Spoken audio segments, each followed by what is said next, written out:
Unbelievable. Great Timed that timing. perfectly, didn't I? I timed that perfectly. All right, let's move on to question number 2.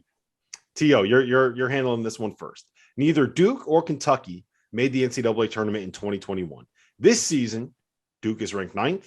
Kentucky checks in at 10th in the preseason AP poll. Who do you trust more to be in the second weekend of the tournament, and who do you think has a better shot at getting to the Final Four? Go ahead, T.O. Well, what we've seen over the past few years is that these one-and-done teams don't typically win. So what does Kentucky do? They go the other direction, and they get a bunch of transfers and old guys and guys that fit pieces. And I think that's a big part of March Madness, fitting pieces. So I'm going to go Kentucky.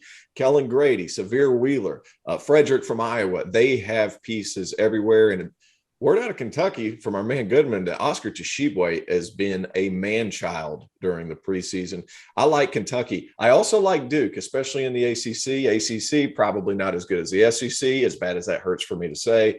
This season, Duke's still going to be able to compete in conference. But as far as Duke's concerned, a lot of their guys haven't been through the battle of the NCAA tournament because they were so poor last year for a number of reasons. Let's just be clear, for a number of reasons, because they were so poor. Yeah, well, a lot of Kentucky's guys. Real quick, T.O. Wendell Moore is a junior. He's a junior veteran. He's never played in the NCAA tournament. He didn't play as a freshman because the season got canceled. Didn't play last season because they didn't make it. Big time difference. Big time difference in the approach. Big time difference in a lot of different things. But give me Kentucky just because, hey, I'm king of the old guy. Old bald guys, they got to be king of the old guy. So give me Kentucky to go farther in the tournament because I think Cal, I like his team. I think it fits what he likes to do, especially beast around the boards, a little bit bigger, and the puzzle pieces fit in Lexington. And not only do the puzzle pieces fit, but you have this going for you too if you're a Kentucky fan and if you're John Calipari. Kentucky basketball just had their worst season in 94 years. Coach Cal had his worst season since 1988-89. And what was Kentucky's bugaboo? A lot of things, but more than anything, this is a guards game. This is a guards game. And the fact of the matter is this. Kentucky's backcourt last year never, ever had any semblance of a rhythm.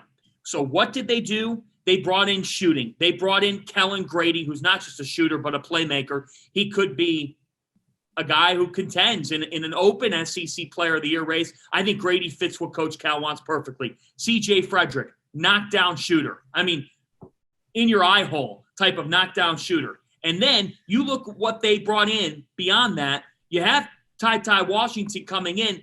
You don't have to apply all the pressure on him to perform because Severe Wheeler is prepared to be a playmaking guard.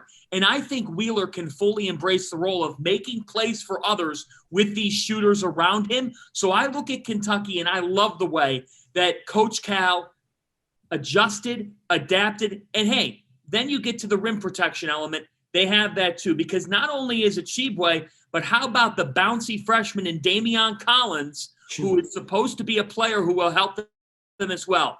Kentucky has experience. They also have the flash of some of the youth.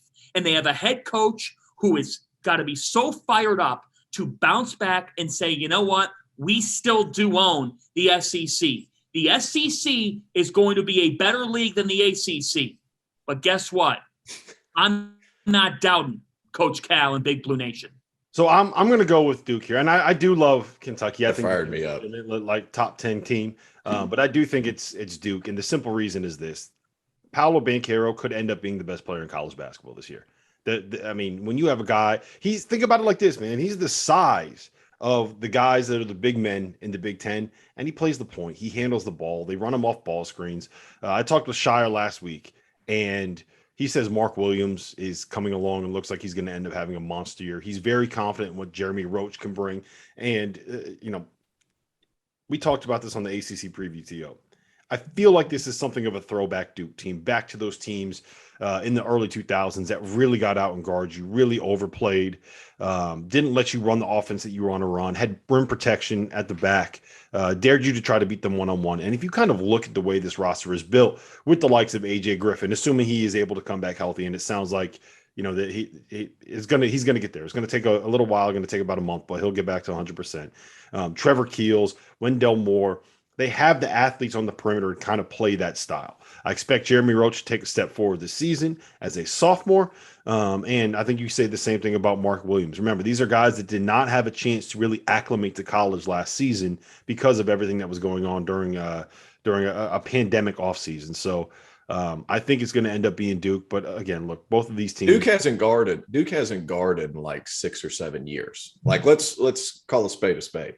Mm-hmm. Duke hasn't guarded like Duke has been. Like I grew up watching Duke guard. They haven't played defense like Shane Battier and Jay Williams since Shane Battier and Jay Williams. Like let's call a spade a spade.